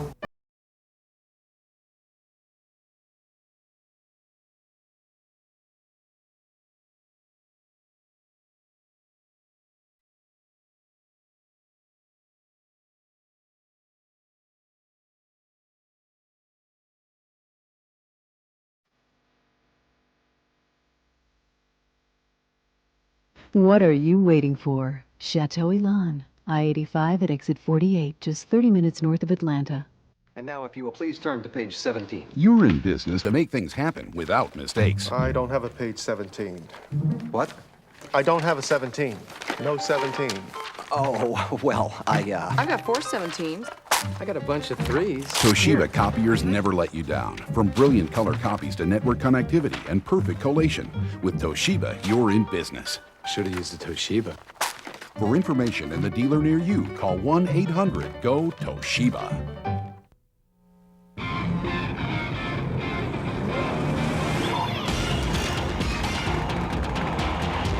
The American Le Mans Series Rose City Grand Prix from Portland International Raceway, live on NBC this afternoon. Alan Bestwick here with Bill Adams, Steve Evans, and Martin Haven on pit road. Here is the race for the lead in the GT class. Brian Cunningham in the BMW up ahead of Kurt Wagner in the Porsche 911, the brand new model Porsche 911, and he is trying to catch him down and pass him for the class lead. Yeah, and remember earlier I made the comment about all fair in love and war, and this ain't love? Well, here's the two fellas right here that are ready to do battle for it. Brian Cunningham up ahead. Brian, incidentally, is the grandson of the very famous name Cunningham at Le Mans. He used to run Cadillacs there a long time ago, 1951-52 range. Briggs Cunningham, noted car builder from the United States that had so much success over in the Great Le Mans 24-hour race. And Brian doing his best to try and hold off Kurt Wagner, but Wagner is on the charge. Plus, as Martin Haven documented for us from pit road a moment ago, Cunningham's still going to need a splash of fuel to make the finish. Yeah, he will. I wonder if he's got a 16-month-old daughter that, according to some of the guys in the crew, they say that it's a true track baby. Whenever the car cars start the racing, the baby falls asleep. It lulls her to sleep. So my wife's like that. Whenever I talk about buying a new boat, she goes right to sleep. Imagine that. Here is Wagner closing in on Cunningham's back bumper. He had a look underneath him in this spot in the racetrack last time by, just didn't have enough room to make the pass. Yeah, and I think as much as anything, Wagner wants to get by just to prove that, yes, he can do it. This is, again, a real psychological thing for him, and he should do it. Wagner losing on the last lap at Sears Point a week ago when Hans Stuck, in a similar BMW, made a pass on him at the white flag.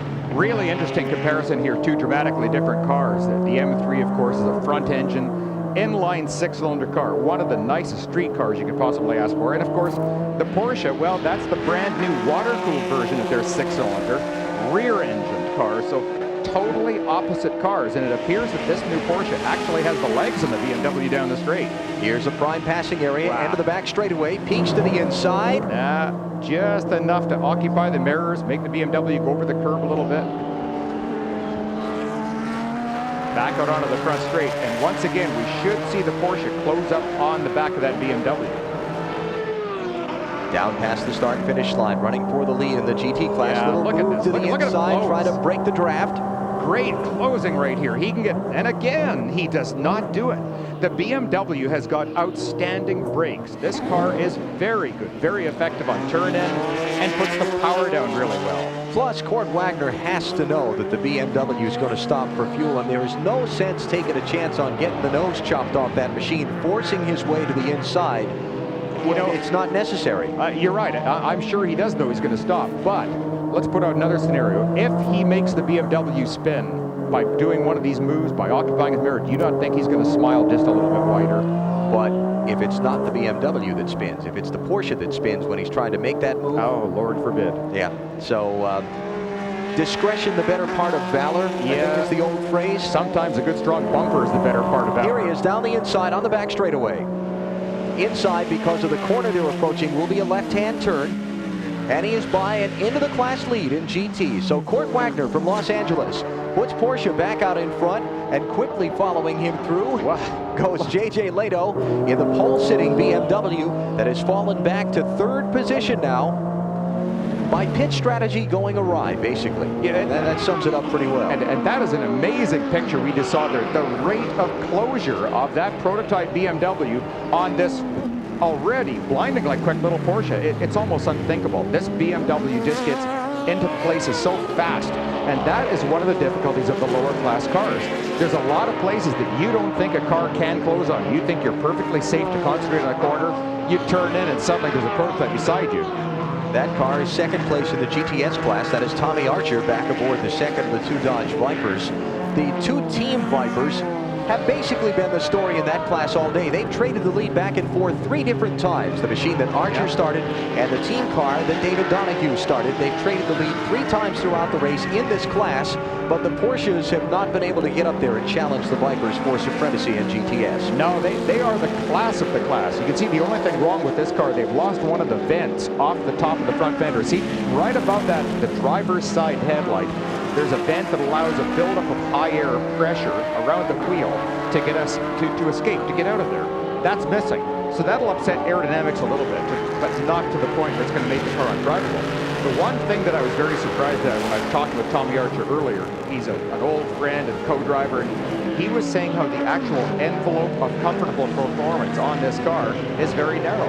He said it's a difficult car to drive. And he said they look like they're out there just moseying around the track, taking it easy, going smoothly. He says, we are driving hard all the time. We have moved our camera to the lead car in GTS. That is David Donahue, 32-year-old from Malvern, Pennsylvania. Won at Le Mans in 1998 in one of these Team Oreca Dodge Vipers and is having a fine outing here today in Portland. Bypassing one of the GT Porsches down the back straightaway and into the final couple of corners to complete another lap here in the Rose City Grand Prix. David Donahue spent some time this week up in Seattle with a friend of his who has an old restored car that his father, Mark, the great racing legend, drove in the Trans Am Series, an old Camaro back in 1968. Said he really enjoyed getting a look around one of the cars because he doesn't have very many recollections of his father. He was very young when his father had all of his success. Boy, I have recollections. I can remember my dad taking me to the racetrack and watching Mark Donahue in the Sunoco Camaro and then, of course, the Porsche 917s that he drove, the Can-Am cars, the predecessors of these. Now, one of the Panos machines has come down pit road, back up front to the leaders. This is the second place car, Jan Magnussen coming in. We'd heard earlier they were probably going to go to the finish on fuel. A little change of heart here. Well, it's just going to be a splash. Watch this as soon as he pulls out. I don't think they'll take a full tank at all. Let's go to Martin Haben. Well, they said they thought maybe, possibly, and crossing everything they make it. Looks like they were wrong. Now the question becomes, what about the lead car? David Brabham in the #1 Panos machine. Is he going to have to stop for fuel before the finish? Well, you'd think if they made the fuel calculations based on what they've been doing, that it's going to apply. There's a spin just ahead of the leaders. Festival curves. That is Alex Caffey in the Toshiba Ferrari. Spun around. He gets it righted. He and the other cars involved in the jam up there going to go back through and onto the course without any further incident. Yeah, it looks like he was able to spin without any contact at all. There's not a mark on the car. We'll take a look at replay and just see exactly what did happen. And it probably, oh no, he might have even got punted by his own teammate. I don't know. It's hard to tell if there's any damage on that car or not. Didier Doronegas, the teammate in the Olive Garden car. Here's another look at it. Well, no, he was already, he just simply locked it up, got in way too deep. The rear brakes were locked, and that was it. Kiss it goodbye. So Alex Caffey, after a big crash at Sears Point 1 week ago, a little spin, but fortunately fairly harmless for him here at Portland. Back with more of the Rose City Grand Prix in just a minute. Once I asked my Italian mom, Ma, how come your kitchen's always full of people? She said, because my cooking's always full of surprises. And that's kind of how the Olive Garden is. You think you've had Alfredo. And then here comes a new seafood Alfredo. They take shrimp and crawfish, saute them, and toss them with fettuccine Alfredo. It's Alfredo like you've never tasted, with all the salad and breadsticks you want. It's part of the Olive Garden's Hospitaliano. You know, taste what you love like you never tasted it before. The Olive Garden. When you're here, you're family. How can you keep track of the latest in sports car racing? Monthly, with Le Mans and Sports Car Racer magazine. New from the publishers of F1 Racing and Autosport. Call 1-800-800-3921 to subscribe. It's the fastest way to keep track.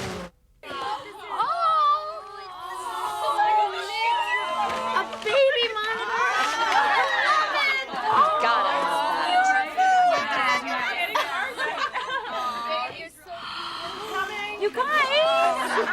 You didn't! You did! And guess what? We got you a Michelin, because so much is riding on your tires. Thank you. Insightful columns, exclusive interviews, dazzling photography. Every month in Le Mans and Sports Car Racer magazine. New from the publishers of F1 Racing and Autosport. Call 1-800-800-3921 to subscribe. It's the fastest way to keep track.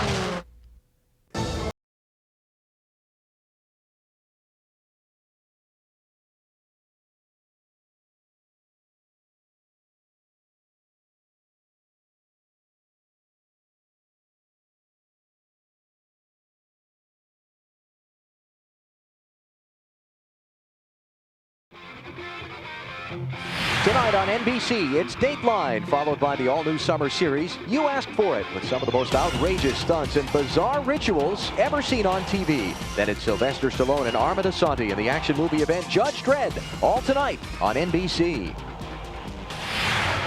Storylines in the Rose City Grand Prix at Portland for the American Le Mans Series that we have been following throughout the day. Horsepower, the championship, the GTS and GT class races. Indeed, it has come down to that bigger is better today. The more horses you have, you let them run here. I mean, as an example, in the GTS class, this is just about as perfect a track as you could ask for the Vipers. 8-liter V10, monstrous power. They love this place. Championship, Elliott Forbes Robinson, the point leader coming into the day, scheduled to be the co-driver of the 20 car that Butch Leitzinger started. That machine dropped a gearbox in the opening 5 laps of the race. So since Robinson had not been behind the wheel of any car in the event yet, he was able to move down to the team Dyson Racing machine and gain championship points. And you look at the overall leader of the event, it is David Brabham, driving one of the Panoz Fords out in front now over the BMW of J.J. Lehto. The Team Panoz Ford was in second spot until a moment ago. We showed you the pit stop that he made for a splash of fuel. He came off the pit stop, still with second spot. But remember, right after the pit stop, the big jam up involving Alex Caffey down at the Festival Curve section of the course. Yeah. The yellow flag was waving in that part of the course, and while that yellow was out in that section of the track, he passed one of the slower cars, got a stop-and-go penalty, came down pit road for that, and has fallen back to third position. Yeah, these are the penalties. They can drive a driver absolutely crazy, because sometimes you have to pass a car in a situation like that. You're taking avoiding action. He is almost literally the dead stop. It just drives you nuts. Now, I want to talk back just for a minute about that stop and not the stop and go, but the splash and go for fuel on the second Panoz car. Because if this man, David Brabham, needs to come down pit road for a splash of fuel, as his teammate did, when Jan Magnussen brought the other Panoz car down, he stopped, got the fuel, and got back on the racetrack without being overtaken by the BMW. It's a very impressive performance that we're watching right now. Look, in fact, look at this. You can see from those speeds that Lehto is closing. He is running very, very quick laps right now. But the Panoz has just built such an enormous lead. And the other thing is, with this thundering horsepower to this car, for Lehto to pass, it's going to be very, very tough. So Brabham, in theory, could dive in the pits, come back out ahead of Lehto, and catching is one thing, passing is a whole different ballgame. 49 seconds back is J.J. Lehto with 15 minutes remaining in this event. These American Le Mans Series events are timed races. When they get to the point that the lap time, when they're within the time it would take the leader to complete a lap to within the allotted time of the race, the white flag goes out, one more lap, and that's the end of it. Last week at Sears Point, we ended up having the green and white flags waving at the same time because of a late race full course caution. Yep.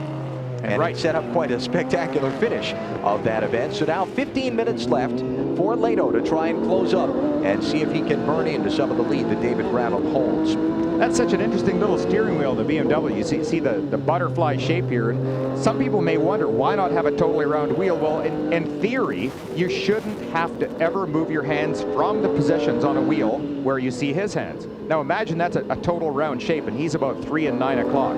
Or maybe perhaps 2:15 or 9:15, or you get the idea. Yeah, we do. You don't need to change your hands from that. Yep. And that is a professional driver there who just keeps his hands in that position back and forth all the time. Now this traffic is not helping Lehto try and close on David Brabham whatsoever. David Brabham in the Panoz Ford is leading the Rose City of Grand Prix. Back with more of our American Le Mans Series coverage after these words from our local stations. Tonight, an all-new You Asked For It with an amazing magnetic family, the Stretchy Man, and more. Then the explosive network premiere. Throw down your weapons and prepare to be judged. Sylvester Stallone and Rob Schneider in Judge Dredd. Parental discretion is advised. I'll be the judge of that. An all-new You Asked For It, followed by the network premiere of Judge Dredd, NBC tonight.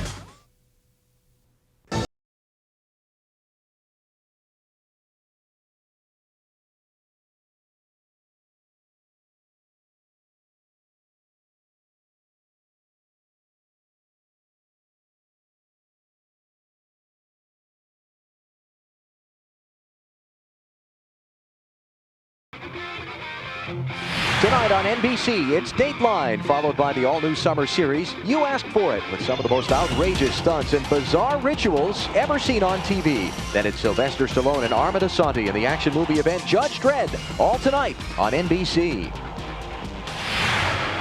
Storylines in the Rose City Grand Prix at Portland for the American Le Mans Series that we have been following throughout the day. Horsepower, the championship, the GTS and GT class races. Indeed, it has come down to that bigger is better today. The more horses you have, you let them run here. I mean, as an example, in the GTS class, this is just about as perfect a track as you could ask for the Vipers. 8-liter V10, monstrous power. They love this place. Championship, Elliott Forbes Robinson, the point leader coming into the day, scheduled to be the co-driver of the 20 car that Butch Leitzinger started. That machine dropped a gearbox in the opening 5 laps of the race. So since Robinson had not been behind the wheel of any car in the event yet, he was able to move down to the team Dyson Racing machine and gain championship points. And you look at the overall leader of the event, it is David Brabham, driving one of the Panoz Fords, out in front now over the BMW of J.J. Lehto. The Team Panoz Ford was in second spot until a moment ago. We showed you the pit stop that he made for a splash of fuel. He came off the pit stop, still with second spot. But remember, right after the pit stop, the big jam-up involving Alex Cappy down at the Festival Curve section of the course. Yeah. The yellow flag was waving in that part of the course, and while that yellow was out in that section of the track, he passed one of the slower cars, got a stop-and-go penalty, came down pit road for that, and has fallen back to third position. Yeah, these are the penalties. They can drive a driver absolutely crazy, because sometimes you have to pass a car in a situation like that. You're taking avoiding action. He is almost literally the dead stop. It just drives you nuts. Now, I want to talk back just for a minute about that not the stop and go, but the splash and go for fuel on the second Panoz car. Because if this man, David Brabham, needs to come down pit road for a splash of fuel, as his teammate did, when Jan Magnussen brought the other Panoz car down, he stopped, got the fuel, and got back on the racetrack without being overtaken by the BMW. It's a very impressive performance that we're watching right now. Look, in fact, look at this. You can see from those speeds that Lehto is closing. He is running very, very quick laps right now. But the Panoz has just built such an enormous lead.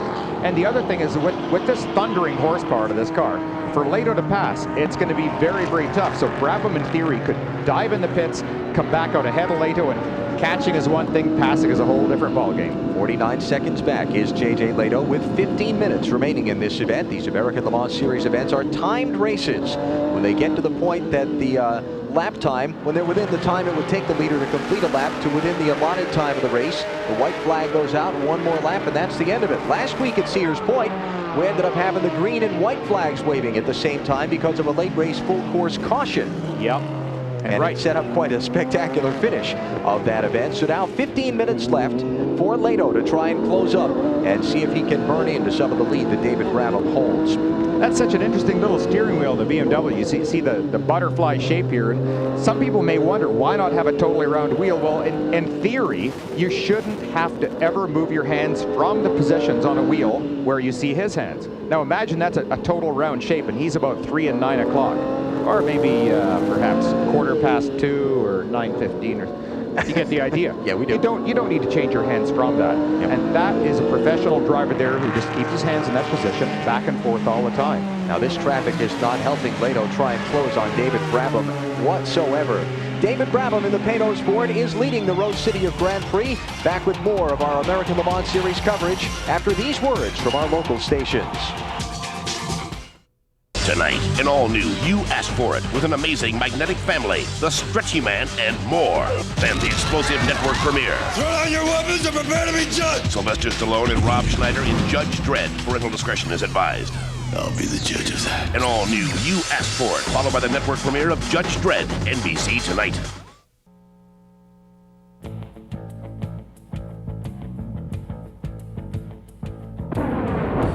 Le Mans 1995, the open cockpit and GT eras were in full swing. The grid was a mix of world sports cars, production GT cars, and Le Mans Spiders. That field soon faced some of the worst weather in Le Mans history as rain and fog closed in the Sarthe. Those conditions took its toll on the field, including Mario Andretti, who spun while running in the top 3. As the weather cleared, the battle lines were drawn between 2 McLaren BMW GT cars. They would swap the lead an amazing 15 different times. That duel carried on until the car, driven by Derek and Justin Bell, teamed with Andy Wallace, had gearbox problems on their final pit stop. That left it to the team of Yannick Dalmas, J.J. Leto, and Masanori Sakia. They cruised to the checkers, giving Dalmas his second straight and third win overall. It was the first for Leto and Sakia, the latter the first Japanese driver ever to win at Le Mans.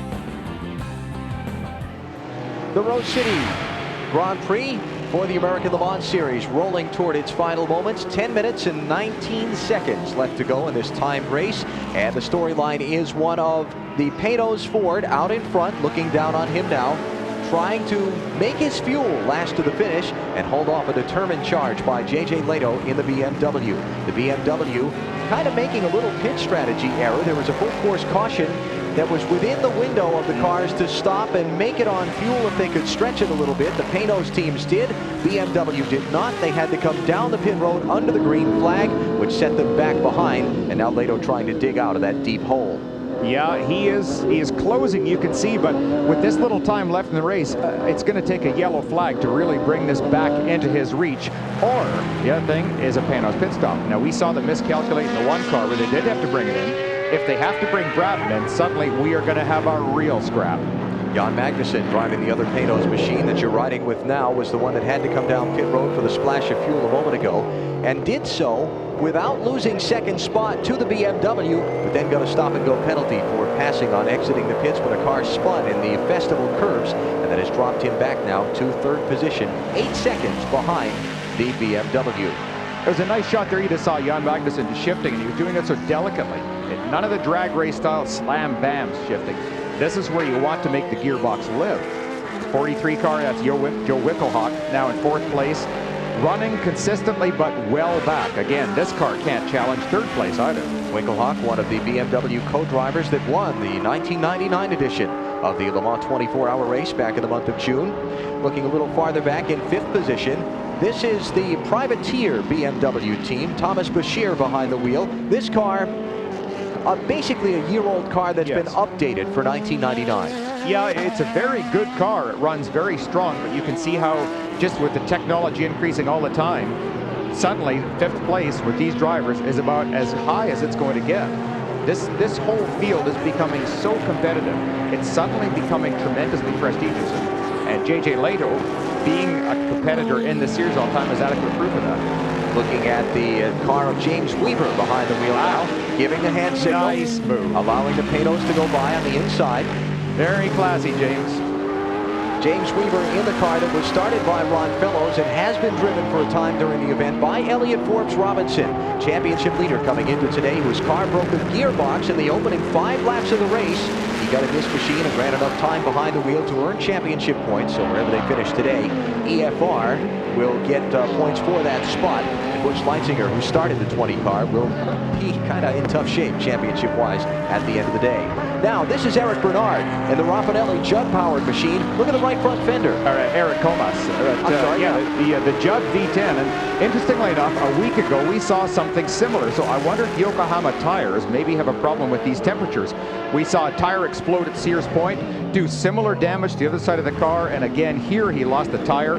This really loses tremendous downforce, but unlike Sears Point, where it just about kills you, here you can get away with it. It'll slow down his trap speeds quite a bit, but not to the point where it's going to be a major problem for him. Now riding along in the champion team's Porsche.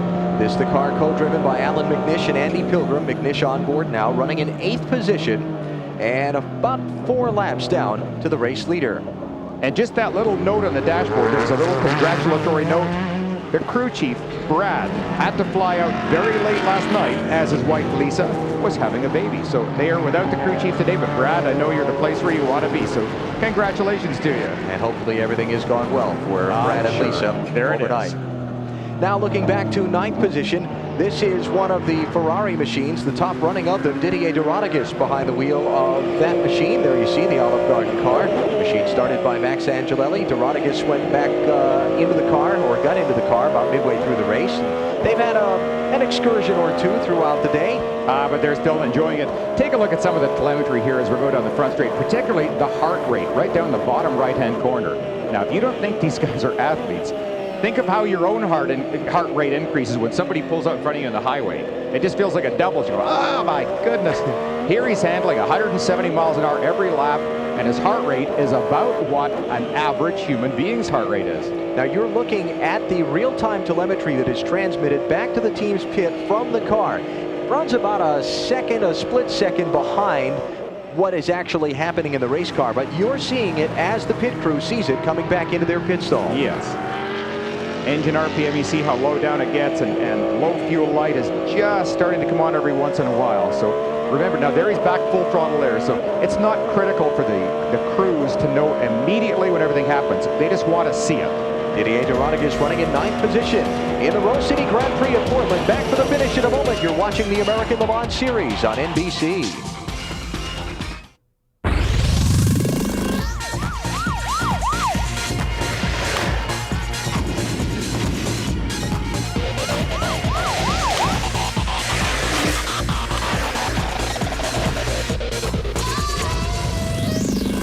The Gravity Games, coming to NBC.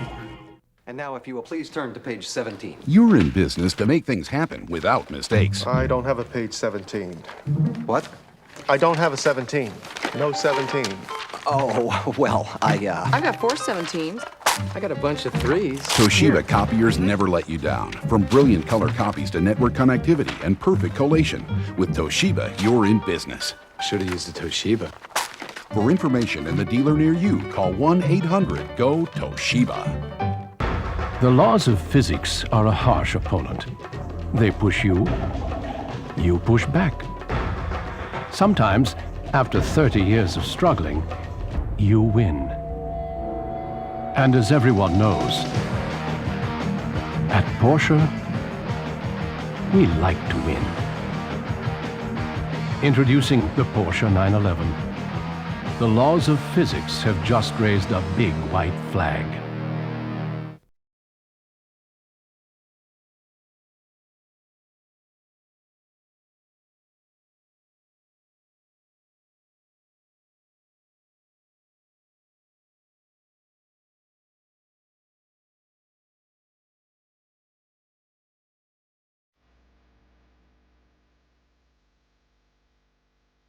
What are you waiting for? Chateau Elan, I-85 at exit 48, just 30 minutes north of Atlanta.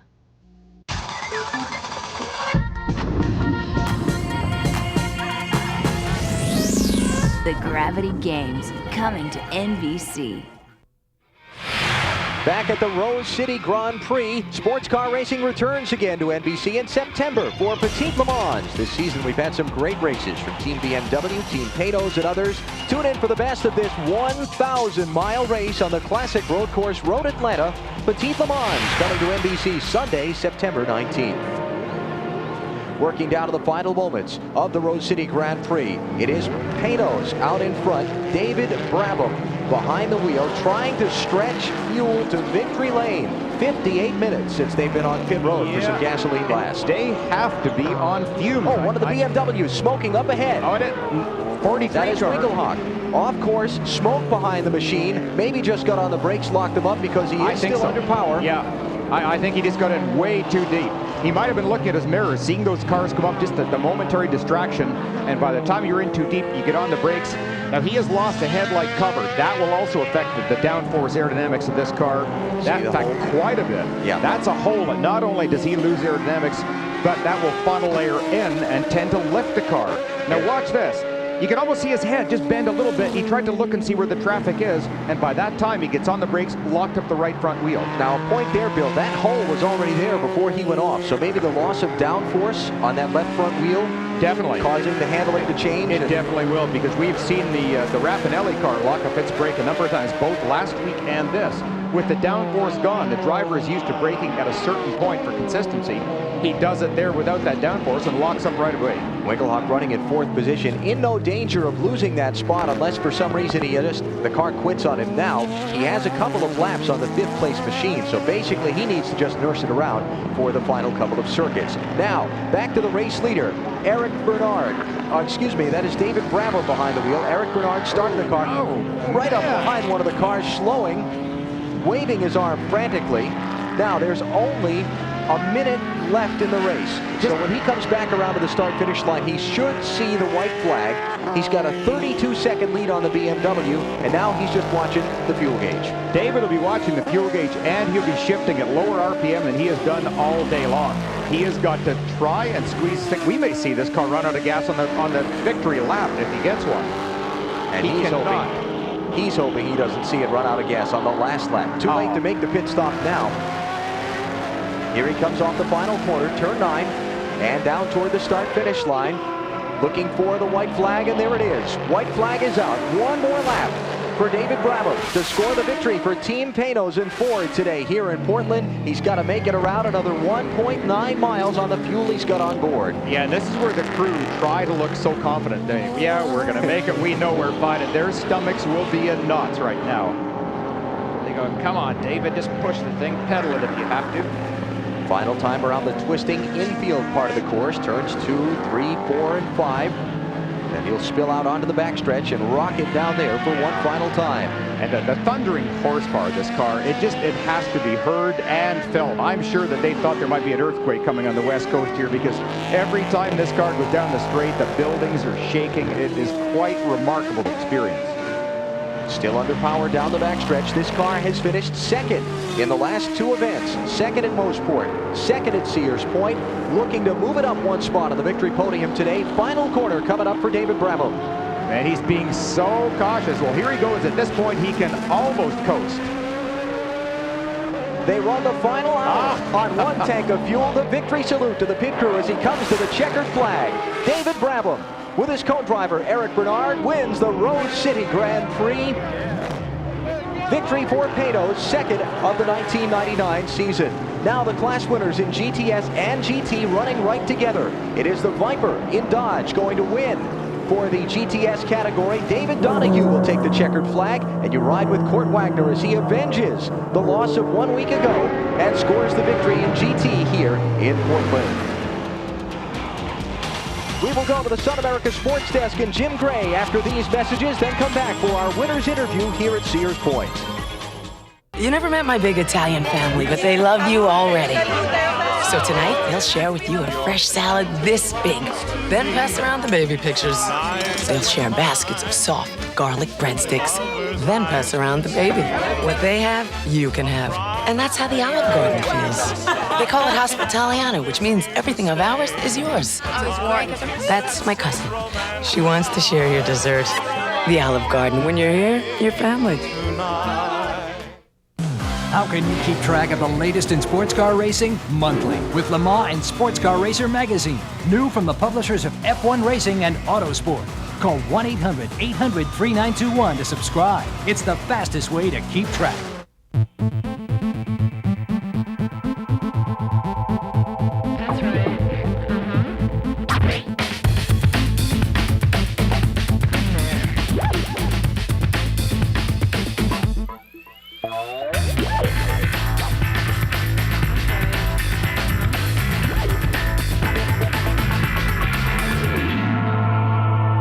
The BMW 3 Series sedan from $26,970. Insightful columns, exclusive interviews, dazzling photography. Every month in Le Mans and Sports Car Racer magazine. New from the publishers of F1 Racing and Autosport. Call 1-800-800-3921 to subscribe. It's the fastest way to keep track. Nicoderm CQ, what brought this on? Last night. Dad, when the baby comes, leave the cigarettes at home, okay? We didn't quit for our kids. We didn't know what we know now. Look, I talked to some guys who quit. CQ helped them do it. The 3 gradual steps. You step down, you dose. The doc says gradual's the way to go. Nicoderm CQ, the power to calm, the power to comfort, the power to help you quit. As the postseason approaches, the champions and the newcomers prepare. Tune into a WNBA special all about heart next Sunday on NBC. The Rose City Grand Prix at Portland for the American Le Mans Series has been won by Team Panoz. It was David Brabham driving to the win with his teammate Eric Bernard. There you look at the overall rundown. The BMW pit strategy not working out in their favor today. To the winner's circle, here's Steve Evans. David, let me guess, you fumed this front engine beauty right into victory lane. It's amazing. I mean, it was full of drama the whole race.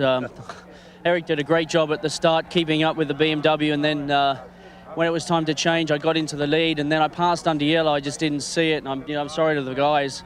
And towards the end there, it was really a fantastic strategy by the Vistian Panos crew. They did fantastic because we got the yellow at the right time, and towards the end, we were just breathing it all the way through, and I was trying to think of everything I knew possible from my experience on how to save fuel, and in the end, it worked. It was fantastic. Congratulations. So, Martin, it was a light right foot that won this one. David Donohue, looks like it was hot work winning the GTS class. It was quite warm in the car, and my teammate was always pressuring, but the Dodge Viper ran great. Teamwork, I prepared them fantastically. Another one, too. It's just great. David Donohue in the Dodge Viper winning the GTS class here in Portland today. We'll take a break, come back for our final wrap-up in just a minute. There are the final GTS standings. Donohue, Archer, and Wallach in the Rose City Grand Prix of Portland.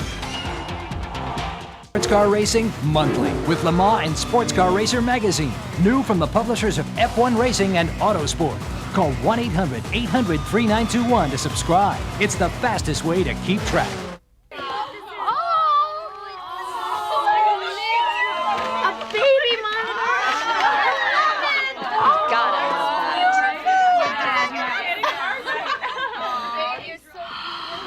You guys! You didn't! You did! And guess what? We got you what you said! Michelin, because so much is riding on your tires. Thank you. Insightful columns, exclusive interviews, dazzling photography. Every month in Le Mans and Sports Car Racer Magazine. New from the publishers of F1 Racing and Autosport. Call 1-800-800-3921 to subscribe. It's the fastest way to keep track. The Rose City Grand Prix Portland, presented by Toshiba Copiers and Fax, is brought to you by the Olive Garden. When you're here, you're family. By Michelin, because so much is riding on your tires. By BMW 3 Series. Everything your car does well, it does brilliantly. And by Toshiba Copiers and Fax, your source for digital connected office solutions.